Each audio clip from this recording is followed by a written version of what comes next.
60 రోజుల్లోనే ఇంగ్లీష్ నేర్చుకునే అద్భుత అవకాశం మీకోసం. ఇప్పుడే స్పోకెన్ ఇంగ్లీష్ క్లాస్లో జాయిన్ అవ్వండి. నమస్తే రమ్ గారు. నమస్తే చెల్లి. మంచి చందమామ కథ ఒకటి చెప్పుకుందామండి. ఒక ఊళ్ళోనట సుబ్బయ్య అని ఒక చిన్న పేద రైతు ఉండేవాడు. కొద్దిపాటి పొలం ఉంది. అతను వేరే వాళ్ళ పొలాల పనులలోకి సహాయానికి వెళ్తూనే తన పొలంలో కూరగాయలు ఆకుకూరలు అవి వేసి పక్కనున్న పట్నం తీసుకెళ్ళి అమ్ముకునేవాడు. పర్వాలా ఏదో మాదిరిగా వచ్చేది. ఎప్పటికప్పుడు కూరకు వెతుక్కోకర్ లేకుండా కూర ఉండేది. పై వాళ్ళ చేలల్లోకి పనికి వెళ్ళేవాడు కాబట్టి ధాన్యం లభించేది. ఏముంది, అన్నము కూర ఉంటే చాలు. పై ఖర్చులకి ఈ డబ్బులు ఏవో సరిపోయేది. పెద్ద వెనకయ్య లేదు కానీ బాగానే ఉండేది. అయితే అతనికి చెప్పులు అరిగిపోయినాయట. బాగా చెప్పులు అరిగినాయి. రోజు అనుకుంటూ ఉండేవాడు, కాస్త డబ్బులు ఎక్కువ వచ్చిన రోజున అన్నీ కూడేసుకుని చెప్పులు కొనుక్కుందాము అని. అయితే ఒకనాడు ఏమైందట, ఇవాళ చెప్పులు కొనుక్కోవాలి అని నిశ్చయించుకుని అతను ఏం చేశాడు, తన పాత చెప్పుల జత ఇంట్లోనే చూట్లో పెట్టి, చూరు ఉంటుందిగా ఇళ్ళకి, పెంకుటిళ్ళకి కూరుగుడిసలకి వాటికి ఉంటుంది చూరు. ఆ చూరులో పెట్టి పట్టణం నడిచి వెళ్ళాడు. ఏం చేశాడు, చెప్పుల దుకాణం కూరగాయలన్నీ అమ్మేసుకున్నాక డబ్బులు జాగ్రత్త పెట్టుకుని చెప్పుల దుకాణానికి వెళ్ళి చక్కగా బాగా పరిశీలించి ఒక జత చెప్పులు కొనుక్కున్నాడు. చెప్పులు కొనుక్కున్నాక దేవాలయానికి వెళ్దాం అనుకున్నాడు. సరే, గుడికి వెళ్ళి గుళ్ళో వాకిట్లో చెప్పులు వదిలిపెట్టి లోపలికి వెళ్ళాడు కాళ్ళు కడుక్కుని. ఇతను లోపలికి వెళ్ళిపోయిన తర్వాత గుళ్ళో నుంచి కోటయ్య అని ఒక చిన్నకారు షావుకారు, చిల్లర దుకాణదారు, ఈ దేవాలయపు బజార్లోనే దుకాణాలున్నాయి. ఆ దుకాణంలో ఒక దుకాణం వాడు. అతను చెప్పులు పోయినాయి, తెగిపోయినాయి. చెప్పులు ఇంకా కొనుక్కోలే. ఒట్టి కాళ్ళతోటి గుళ్ళోకి వచ్చాడు. ఓహో. ఎప్పుడైతే మన ఈ సుబ్బయ్య గుళ్ళోకి వెళ్ళాడో, గుళ్ళోకి వెళ్ళిన కాసేపటికి కోటయ్య గారు బయటకు వచ్చాడు.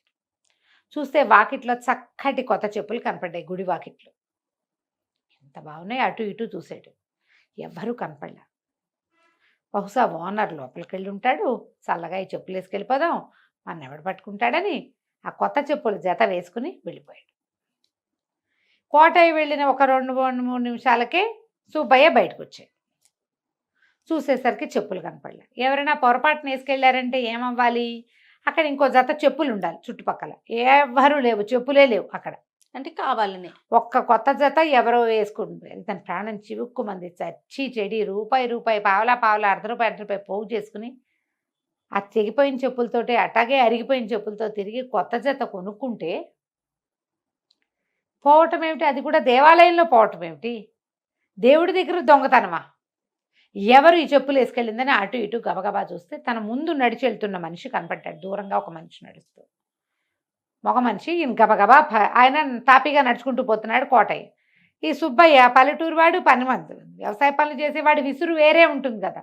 4 అంగల్లో ఆ మనిషిని చేరుకున్నాడు. చేరుకుని చూస్తే వెనక నుంచి చూస్తే తన చెప్పుల్లాగానే కనపడుతున్నాయి, కొత్త జతగా కనిపిస్తున్నాయి. చెప్పులు కొత్తవైతే కనపడవు, అంతేగా. సరే ఆయన ఎక్కడికి వెళ్తాడో అని వెనకాలే వెళ్ళాడు. ఆయన దుకాణం బయట చెప్పులు వదిలిపెట్టి కోటయ్య లోపలికి వెళ్ళాడు. ఈయన ఏం చేశాడు, చెప్పుల దగ్గర నిలబడి బాగా పరిశీలించాడు. ఆ కొట్లో కూడా లేక కొనుక్కునే చెప్పులు పైకి కిందకి ఎక్కువ చూస్తారు. చెప్పులు పరిశీలించి ఇవి మనవే అని నిర్ధారించుకున్నాడు. ఊరికే ఏదో కాళ్ళకేసుకుని తీసుకోలే, చెప్పు ముందు వెనక చూశాడు. ఇప్పుడు కూడా ముందు వెనక చూసి తనవేనని నిర్ధారించుకున్నాడు.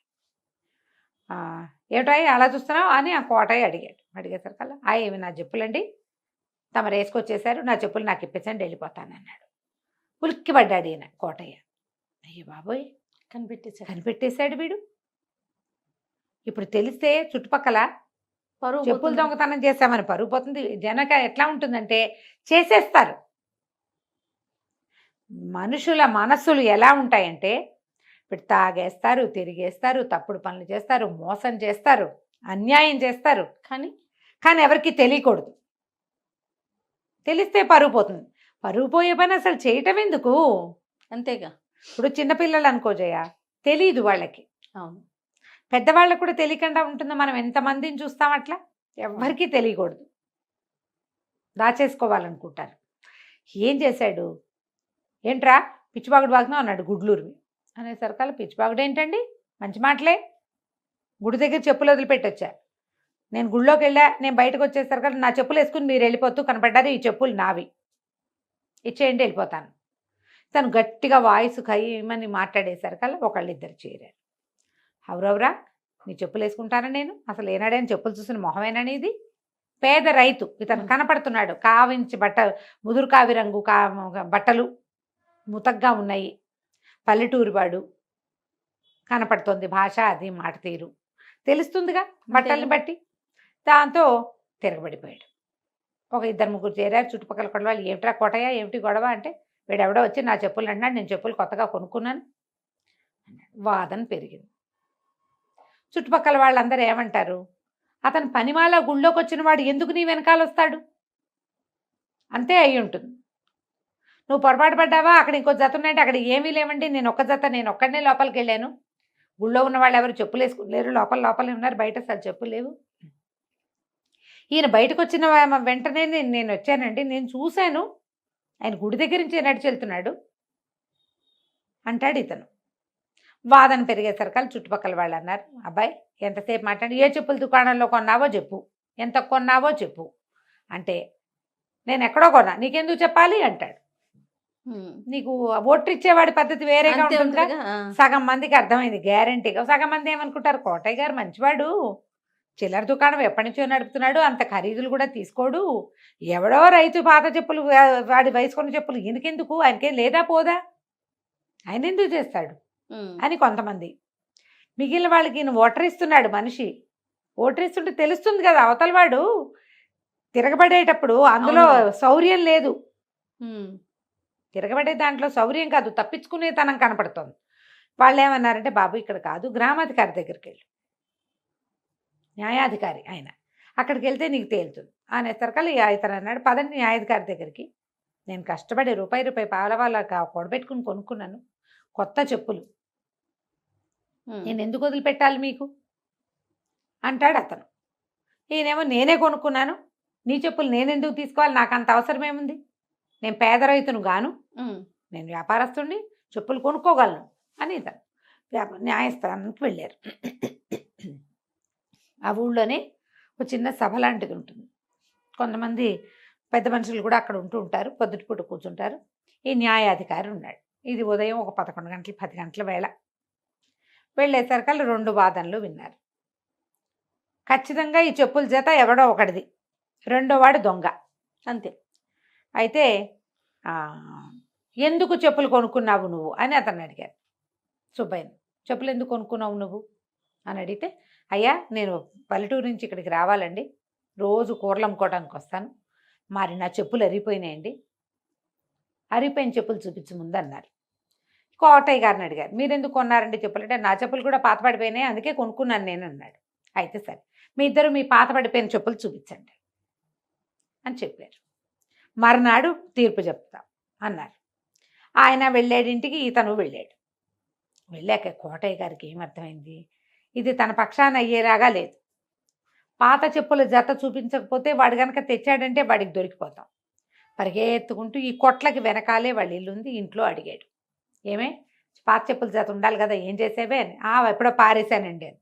అప్పటికి 10 రోజులైంది, చెప్పులు పారేసింది, ఇప్పుడు దొరకవు. ఇప్పుడు పాత చెప్పుల జత చూపించాలి.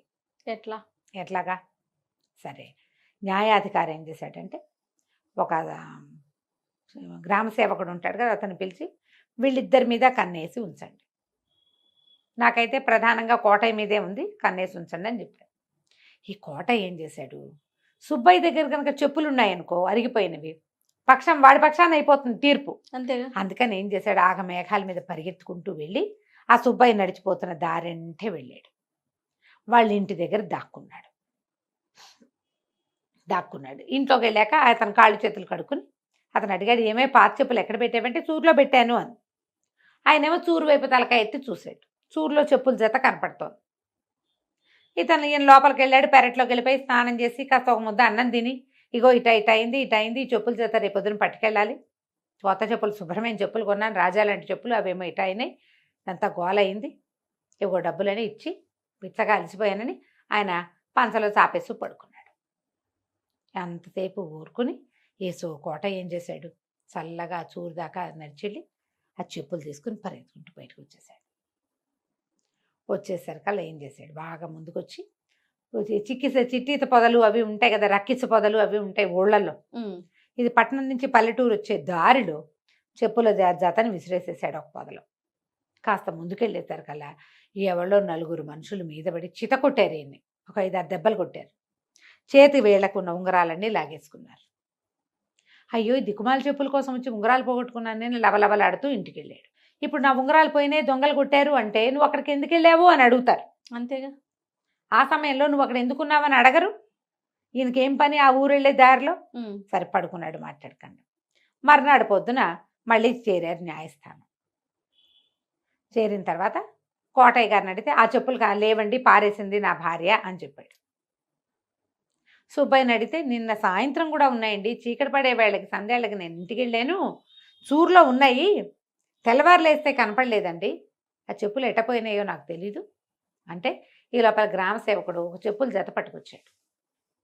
పట్టుకొచ్చి గ్రామం నుంచి పట్టణానికి వచ్చే దారిలో వచ్చే చిట్టి పొదలో కనపడ్డాయండి అని ఈ చెప్పులు ఎవరు అనేసరికల్లా ఈయన అన్నాడు, నావేనండి, నావే, ఇదిగోండి నా కాలుకి ఇట్లా అరిగిపోయినాయని నావేనన్నాడు. చూరులో ఉండాల్సిన చెప్పులు ఇక్కడ ఎందుకున్నాయి? అక్కడి నుంచి గ్రామ సేవకుడు చెప్పాడు, నిన్న సాయంత్రము ఈ చెప్పులు దొరికాయండి, వీటితో పాటు 4 ఉంగరాలు కూడా దొరికాయి, ఈ ఉంగరాలు ఎవరివి అని ఉంగరాలు చూపించాడు. చూపించేసరికల్లా ఈ శెట్టి గారి చేతికి, కోటయ్య శెట్టి గారి చేతులకి ఎప్పుడు షావుకారి చేతికి ఉంగరాలు ఉంటాయి. గ్రామాధికారి అన్నాడు, ఏమిటాయి కోటయ్య ఈ చెప్పులు, ఈ ఉంగరాలు నీ వల్లే ఉన్నాయి, ఉంగరాలు పోయినాయా నీవి అన్నాడు. ఈయన అన్నమ్మ పెప్ప అన్నాడు. అనగానే ఉంగరాలు ఎప్పుడు పోయినాయి? నిన్న నువ్వు సభకు వచ్చినప్పుడు నీ చేతికి ఉంగరాలు ఉన్నాయి. ఎట్లా నీ ఉంగరాలు పొదలోకి ఎట్లా వెళ్ళాయి? మీ ఇల్లు ఎక్కడా? అసలు అతని ఇల్లు ఎక్కడ? 4 ప్రశ్నలు వేసేసరికి ఇంకేం చేస్తాడు, దొరికేశాడు. అంతే. వాళ్ళే గ్రామ సేవకుడు వాళ్ళే ఒక 4 కుర్రాళ్ళు వెళ్ళి ఆయన కొట్టి ఆ ఉంగరాలు లాక్కున్నారు. అదేలే, ఉంగరాలు తెచ్చేశారు వీళ్ళు. చెప్పులు కూడా పట్టుకొచ్చారు. ఆయన పారేసి చెప్పులు పారేసినట్టు వెనక్కి తెచ్చేశారు. దాంతో ఇంకేం చేస్తాడు కోటయ్య గారు, నోరు గట్టిగా మూసుకుని అతని చెప్పులు ఇచ్చేసి న్యాయస్థానానికి తిప్పినందుకు అతనికి జరిమానా, అతనికి డబ్బులు ఇచ్చి కేసు పెట్టకుండా ఓకే న్యాయస్థానానికి జరిమానా కట్టి ఏమిటి కోర్టు వారి సమయం వృధా చేసినందుకు శాశ్వతంగా చెప్పులు దొంగ అని పేరు మాత్రం తెచ్చుకున్నాడు. మొదట ఏదో యథాలాపంగా వేసుకొచ్చానో, అయ్యో నీ చెప్పులా అంటే సరిపోయేది. మొదటే మనం ఒప్పుకొని చూడు. అవును కదా, ఒప్పుకోపోవటం వల్ల ఇంత గ్రంథం నడిచింది. బాగుంది కదా, చాలా బాగుంది. కథ కంచికి మనం ఇంటికి. నమస్తే. నమస్తే. సుమన్ టీవీలో మీ పర్సనల్ అండ్ బిజినెస్ ప్రమోషన్స్ కోసం కింది నెంబర్కి కాంటాక్ట్ చేయండి.